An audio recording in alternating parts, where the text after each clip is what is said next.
hamma onlayn kursida palon pulga o'rgatayotgan retsept emas, sizlarga tepa-tekinga o'rgataman. Buning uchun idishlarimizga un ustidan oldindan qirg'ichdan chiqarib olingan sariyog'larimizni solib kroshka qilishni boshlaymiz. Tuxumni sarig'ini ustiga kabartmalarimizni solib xamir qoramiz. Xamirlarimizni sap-sariq, chiroyli xamir bo'ladi. Xamirlarimizni bo'lib morozilnikka yuboramiz.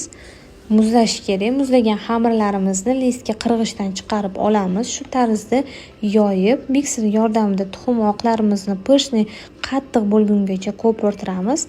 Ko'pirgan tuxum oqlarimizni nasatka yordamida xamirlarimiz ustiga gulli qilib chiqarishni boshlaymiz. Qaranglar, qanaqa go'zalliklar yaralayotganini. Ustidan oldindan maydalab olingan yong'oqlarimizni sepamiz.